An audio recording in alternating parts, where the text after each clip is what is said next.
Bom, pessoal, boa noite. Eu me chamo Pedro Paulo, sou cirurgião de ombro e cotovelo.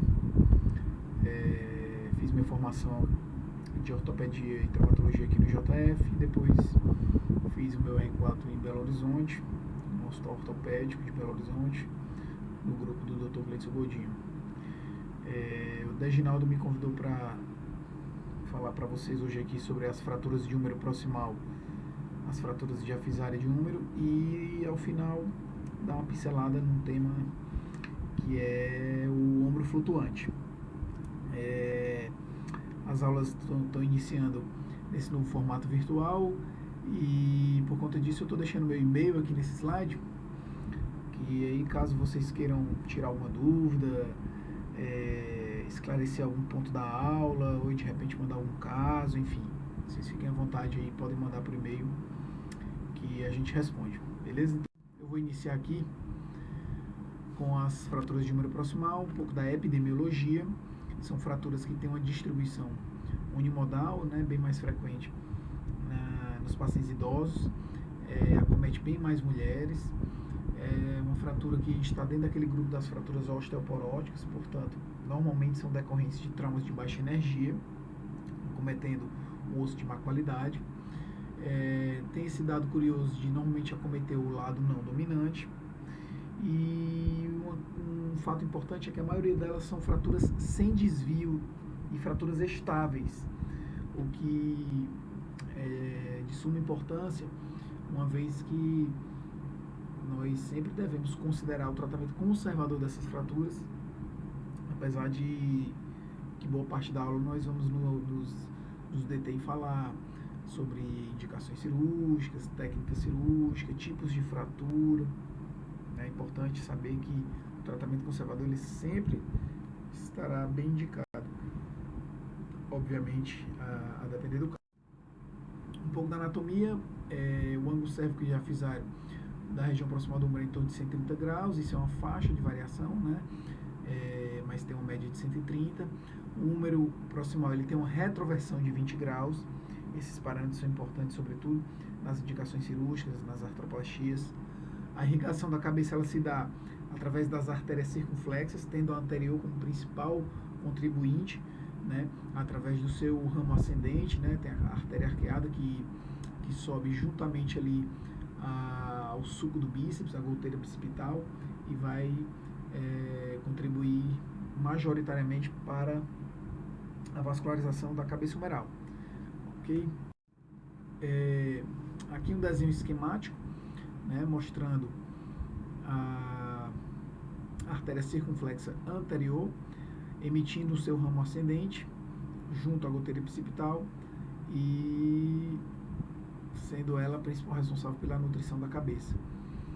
E aqui uma outra imagem da região do húmero proximal, né, mostrando as inserções do manguito rotador e as relações, né, das estruturas ósseas com a musculatura e com algumas estruturas importantes nessa região. A classificação mais importante é a classificação de NIA, embora exista uma classificação AO também, mas a classificação de NIA é a classificação mais importante, é a que tem que saber, é a que tem mais aplicação na prática, que é mais comumente utilizada, é aquela classificação em número de partes, né? Ele considera como partes o tubérculo maior, menor, cabeça e a diáfise, e para que elas sejam consideradas partes, elas precisam que haja alguns critérios, e se vocês também têm que ter em mente, que é justamente a questão dos desvios, né, de 45 graus ou 1 centímetro para qualquer uma das partes. Para que elas sejam consideradas partes, elas têm que ter pelo menos esse desvio que eu acabei de citar. E aí existem as fraturas em uma parte, que são as fraturas sem desvio, as fraturas em duas partes, que aí vem tubérculo maior, menor e os colos, anatômico e cirúrgico, e aí assim sucessivamente as fraturas em 3 partes e 4 partes. A fratura mais comum do húmero proximal é a fratura em uma parte, ou seja, a fratura sem desvio, né? Quer dizer, quase metade das fraturas são fraturas sem desvio, chamadas fraturas em uma parte. Daí o porquê de boa parte dessas fraturas serem de tratamento conservador. Dentre as fraturas desviadas, a fratura em duas partes do colo cirúrgico é a mais frequente, correspondendo ali nesse trabalho em torno de 28% dos casos. Iniciando aqui com a fratura do tubérculo maior. A fratura do tubérculo maior, ela normalmente vem como uma fratura isolada, né? E está muito associada a luxações anteriores do ombro. Então é muito comum você ver pacientes que luxam o ombro e fraturam a tuberosidade anterior, né? O tubérculo maior, desculpa. O tubérculo maior, ele é uma lesão óssea que está muito presente nas luxações anteriores do ombro. Existe uma entidade chamada de tríade terrível do ombro, que consiste na fratura do tubérculo maior, luxação anterior e lesão do nervo axilar. É uma lesão chamada de tríade terrível pelo seu grau de instabilidade, já que ocorre tanto o comprometimento ósseo da estabilidade, como o comprometimento muscular e também uma alteração neurológica ao nível do ombro. Isso gera uma instabilidade muito importante. E por se tratar de um epônimo, é importante saber, porque normalmente isso pode ser cobrado em prova, né? As provas da SBOT gostam muito de epônimos, enfim. É importante saber que algumas fraturas do tubérculo maior, elas podem não ser vistas no raio-x inicial, chamadas fraturas ocultas, né?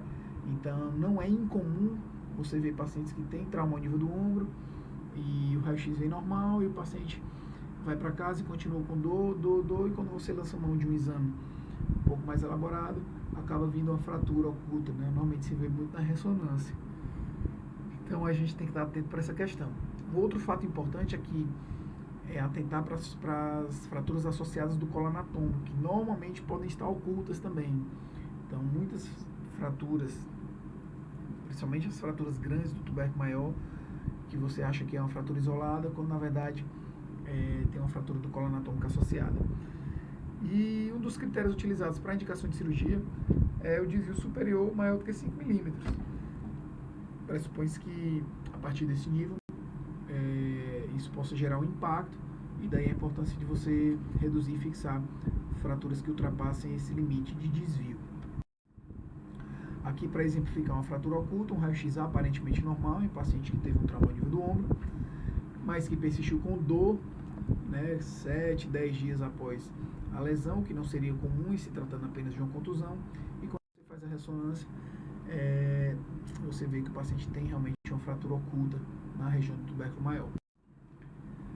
As fraturas do tubérculo maior normalmente são de tratamento conservador, entretanto, se esse desvio for maior do que 5 milímetros, você tem que lançar mão do tratamento cirúrgico, que pode ser feito ou com parafusos, né, canulados, esponjosos, quando esse fragmento é grande, né, fala-se em fragmento grande, aqueles fragmentos com mais de 2,5 centímetros, ou então com simples reparo, com âncora ou com sutura transóssea, seja por técnica aberta ou artroscópica, quando aquele fragmento é pequeno ou é muito fragmentado, né, e ele estabelece como critério fragmentos com menos de 2,5 centímetros.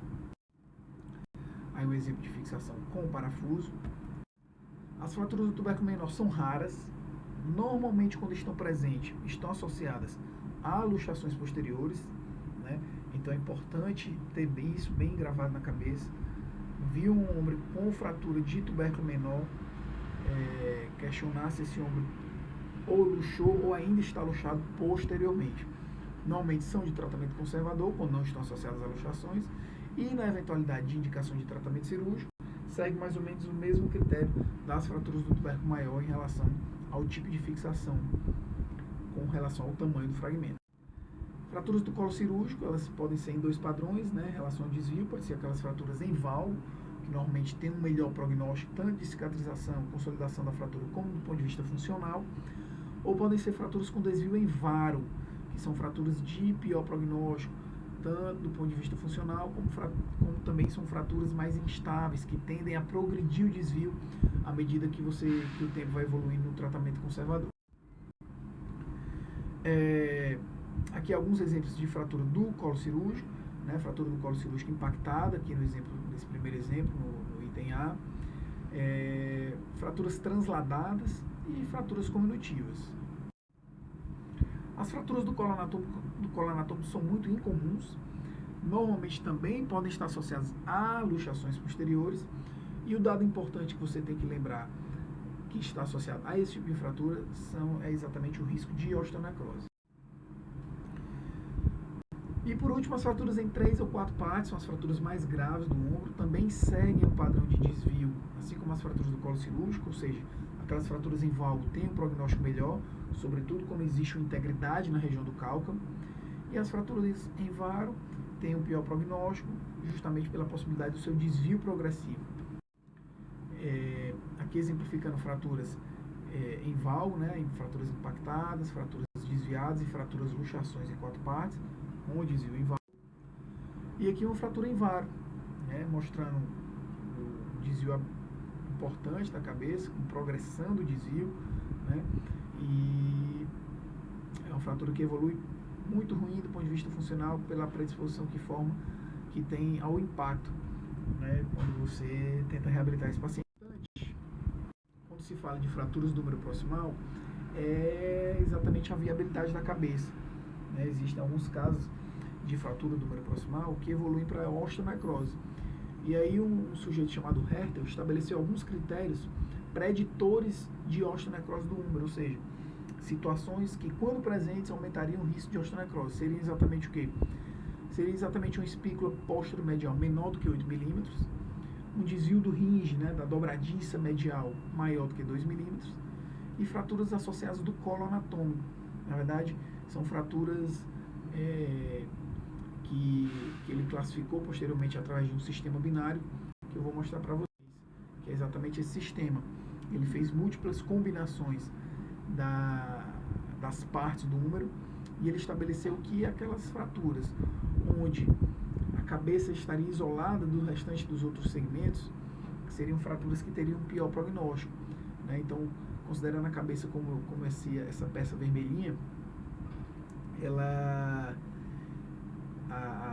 os tipos 2, né, os tipos 2, 9, 10, 11 e 12 seriam fraturas de pior prognóstico, porque segundo ele, quando o segmento vermelho, que é a cabeça, ela não vem ligada, né, com outro segmento da cabeça, isso aumenta a chance de evoluir para uma osteonecrose. Aqui, em relação à espícula posteromedial, nada mais é do que uma projeção da cabeça em direção à metáfise, né, formando essa espícula, que quando ela tem mais de 8 milímetros, isso é um fator de bom prognóstico. Por exemplo, aqui já não tem espícula nenhuma, já é uma fratura ruim. Aqui nesse caso, em relação à dobradiça, né, quando a dobradiça está íntegra, como nesse caso, isso é um fator de bom prognóstico. Ao passo que quando essa dobradiça ela é quebrada, né, sobretudo com mais de 2 milímetros de quebra da dobradiça, isso é um fator de mau prognóstico no que diz respeito à viabilidade da cabeça. Outro fator que predispõe à osteonecrose são as fraturas que cisalham a cabeça, né, as chamadas head split. São fraturas que normalmente evoluem ruim do ponto de vista de viabilidade da cabeça. Existe uma imagem clássica no raio-x, que é a chamada imagem do duplo contorno, onde você vê, né, uma dupla margem, né, uma dupla sombra da cabeça. Isso indica de que provavelmente há um head split, que se confirma na tomografia. O tratamento cirúrgico ele vai desde o tratamento percutâneo até as artroplastias, né, passando aí por fixações intramedulares e as placas bloqueadas, que é o tratamento mais amplamente utilizado. O tratamento percutâneo, existem várias técnicas descritas, né, como por exemplo a técnica de Hesch, que é uma das mais conhecidas, mas existem outras, né, feitas tanto com fios como com parafuso canulado, que costumam dar alguns bons resultados, tanto radiográficos como funcionais, em casos mais selecionados. A haste intramedular também pode ser utilizada nas fraturas do colo cirúrgico, tem uma boa indicação. A placa bloqueada, que é o tratamento mais conhecido, né, e que existem algumas técnicas, essa imagem não ficou muito boa, mas o que é preciso você entender é que você tem que ter pelo menos uma média de 4 a 6 parafusos na cabeça. A altura dessa placa ela tem que estar em torno mais ou menos ali de 8 milímetros abaixo do contorno do tubérculo, para não gerar impacto, né? Essa placa, a chamada placa Philus, ela tem uns orifícios onde você consegue solidarizar o manguito rotador na placa. Então você passa reparos com fios, fio fiber wire ou wet bond, e acopla a placa. Isso dá um pouco mais de estabilidade à cabeça. E sobretudo naquelas fraturas em varo, com desvio em varo, o adequado é que você passe parafusos na região do calca, no sentido de evitar o capotamento da cabeça. São algumas das técnicas que você precisa lançar mão na fixação. O fato é que as artroplastias, de uma forma geral, sobretudo a prótese espacial, é um tratamento que é indicado para aquelas fraturas realmente mais graves, tendo em vista que é um tratamento cujo resultado funcional é bastante reservado. E isso é importante que o paciente tenha consciência antes mesmo da indicação. Complicações, a osteonecrose, existem aqueles fraturas que predispõem, como a gente já falou, em relação aos critérios de Retter, as fraturas em head split, enfim. Pseudoartrose e consolidação viciosa. Aqui um exemplo de fratura que evolui para a osteonecrose da cabeça, né, com posterior indicação de artroplastia por conta da osteonecrose. Um outro fator importante, que muitas vezes não é muito descrito, mas é um dado radiológico que precisa ser considerado, sobretudo nas fraturas em varo, que formam essa espícula metafisária lateral. Essa espícula metafisária lateral, ela pode ir corroendo e consumindo o osso subcondral da cabeça, e isso levar a complicações como a osteonecrose, por exemplo. E o sinal radiológico clássico é esse halo que se forma, que é chamado sinal do para-brisa, em alusão à mancha que o limpador de para-brisa deixa no vidro, E isso mostra que o bico metafisário tem corroído o osso subcondral. Bom, em relação às fraturas da diáfise humeral, a gente passando agora para a região diafisária, as fraturas da região diafisária são fraturas que normalmente têm bons resultados com o tratamento conservador, principalmente pelo fato de que o ombro ele tem uma ampla ADM que consegue compensar possíveis desvios e possíveis consolidações viciosas que esse tratamento vem a trazer. O húmero é uma região que tem um grande envoltório de partes moles, portanto, uma boa irrigação, e esses são fatores que fazem com que o tratamento conservador tenha uma boa indicação nas fraturas diafisárias. A classificação é a classificação AO de ossos longos. Esse aí tem que estar cortical, tem que estar automático, dispensa até descrição. O tratamento conservador clássico é feito com a chamada pinça de confeiteiro, que pode ser feito todo com a pinça de confeiteiro ou pode ser feito também com a órtese funcional, a órtese de Sarmiento, que tem como princípio básico aquele efeito hidráulico que a contração muscular gera, e também o efeito gravitacional, que levaria a uma melhor estabilidade da fratura. Normalmente o protocolo que se faz é 1 a 2 semanas com a pinça de confeiteiro, passando posteriormente para a órtese funcional, e mantendo ela ali por 10 a 12 semanas. Existem alguns fatores de mau prognóstico dessas fraturas, principalmente as fraturas do terço proximal, sobretudo quando elas têm um padrão oblíquo, pacientes fumantes, pacientes do sexo feminino, e aquelas fraturas onde fica um gap, fica uma diastase no foco da fratura. Tratamento cirúrgico, existem indicações clássicas descritas em livros, embora essas indicações elas sejam bastante controversas, sobretudo no que diz respeito àqueles desvios de rotação de 30 graus, angulação de 20 graus. Isso é baseado num trabalho antigo da década de 60 e, enfim, é bastante controverso. Existe possibilidade de que algumas fraturas que fujam um pouco a esse padrão de desvio evoluam bem no tratamento conservador.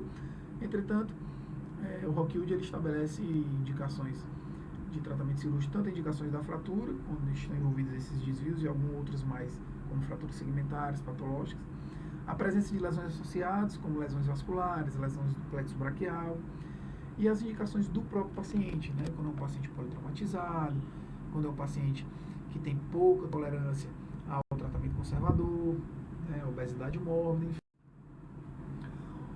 Uma fratura típica do húmero proximal é a chamada fratura de Holsten-Lewis. É uma fratura que gera muita confusão do ponto de vista conceitual, né? E eu trouxe aqui a definição exata da fratura de Holsten-Lewis para que essa dúvida seja sanada.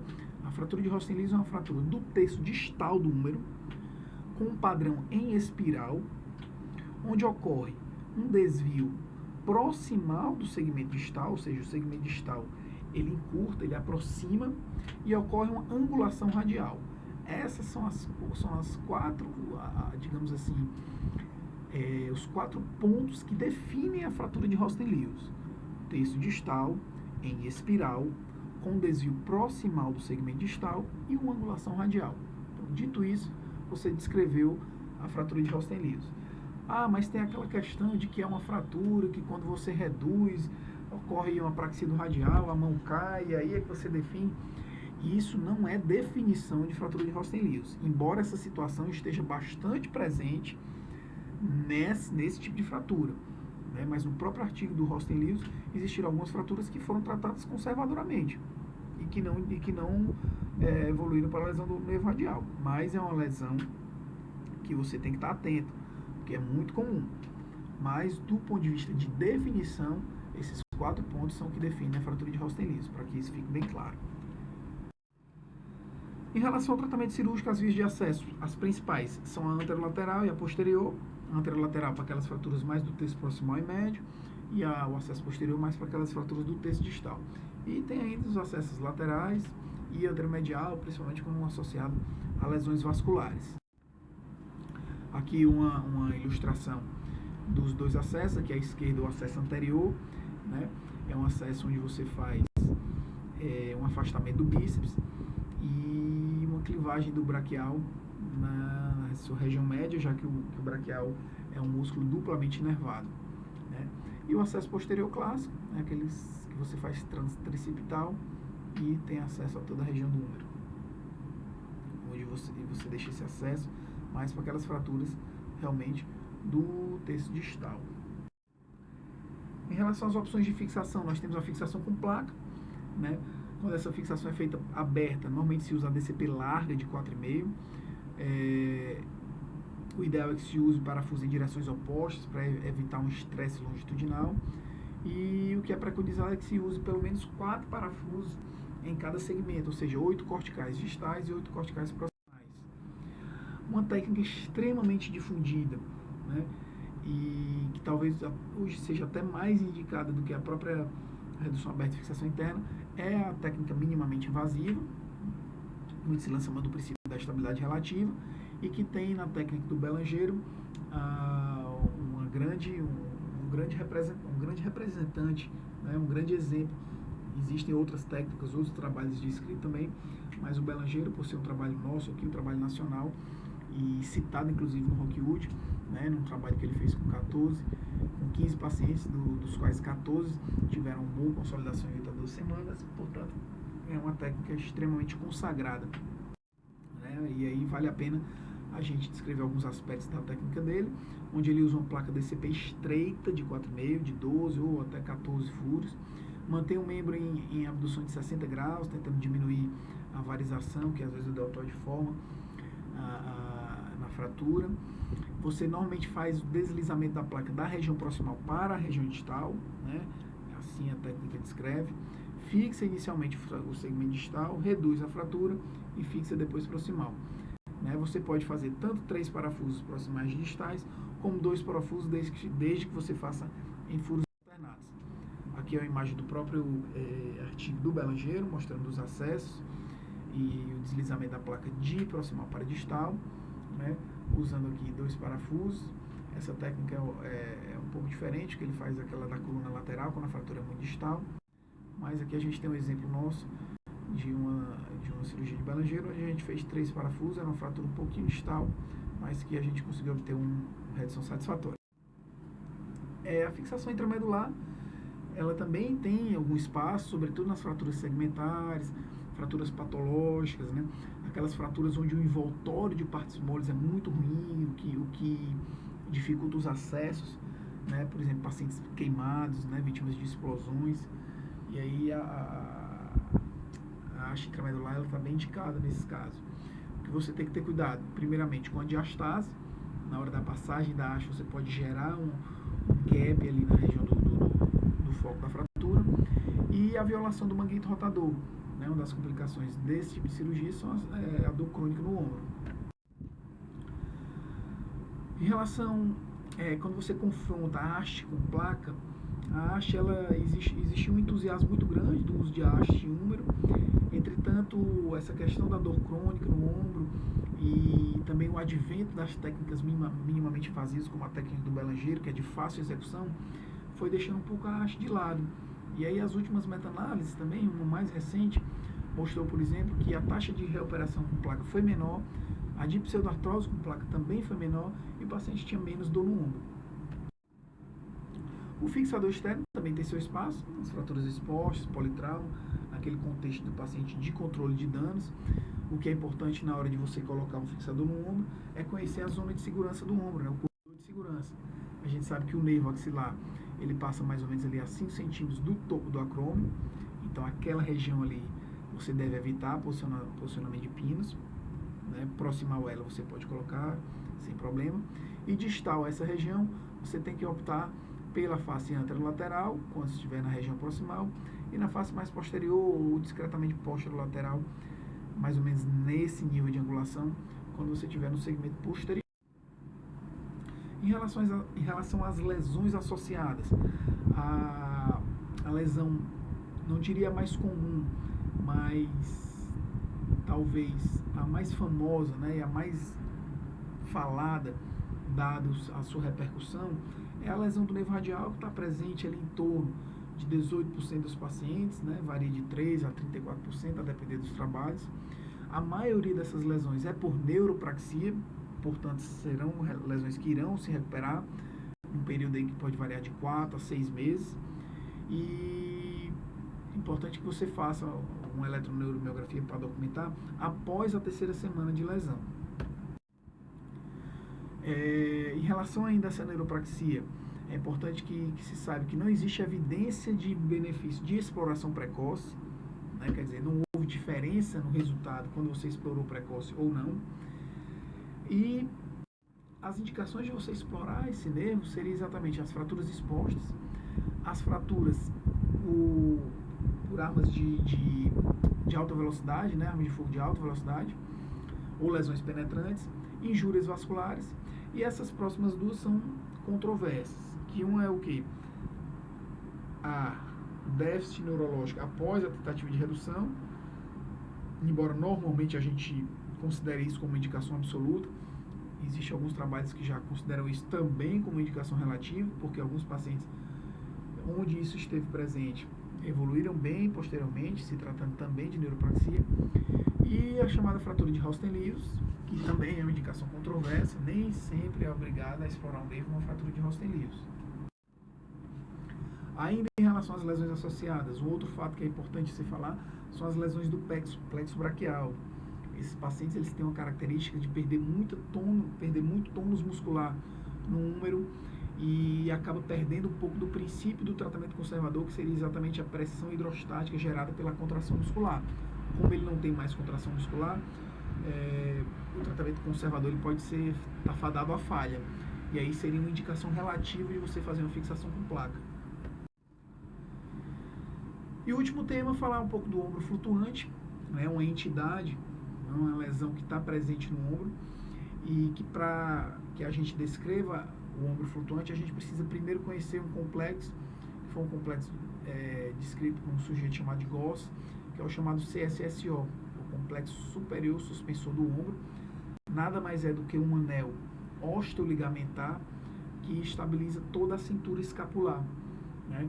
E ele é composto pela clavícula distal, pelo ligamento, pela articulação acrômio-clavicular, pelo acrômio, pelo coracoide, pelo ligamento córico-clavicular e pelo colo da glenoide, né? Então, Você vê nessa ilustração que na verdade é um anel osteoligamentar que estabiliza toda essa região da cintura escapular. É uma lesão que normalmente quando presente ela gera um arqueamento, né, uma queda do ombro, né, com perda do contorno da simetria da cintura escapular.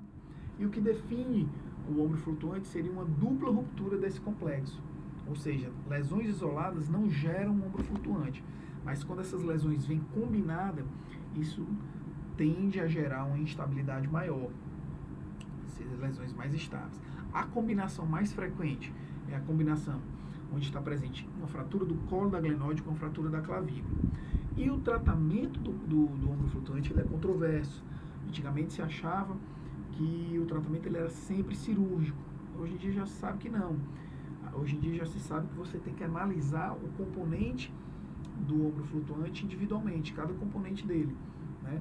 E as indicações seriam as indicações daquele componente determinado. Então, digamos que o indivíduo ele tem uma combinação de fratura da clavícula com fratura da glenoide. Qual seria a indicação de cirurgia? A mesma indicação de uma fratura de clavícula cirúrgica, né? Da glenoide, uma glenoide com mais de 2,5, 3 centímetros de desvio. E aí tem outras indicações, fratura intraarticular, angulações graves da glenoide, né? Lesão dos ligamentos coroclaviculares ou acromioclavicular que instabilizem essa articulação. E um dado importante é que dentro daquela combinação mais comum, clavícula com glenoide, quando de indicação cirúrgica, você sempre tentar optar pela fixação primeiro da clavícula, pois muitas vezes na redução da clavícula você consegue uma boa redução da glenoide, como a gente vê nesse exemplo aqui. Bom, eu acho que é isso. Tem muitos outros aspectos que poderiam ser citados. Eu acho que vocês têm que complementar esse estudo com a leitura dos livros textos. E eu finalizo aqui e mais uma vez lembro que quem precisar tirar alguma dúvida, esclarecer, perguntar alguma coisa, eu deixo mais uma vez o meu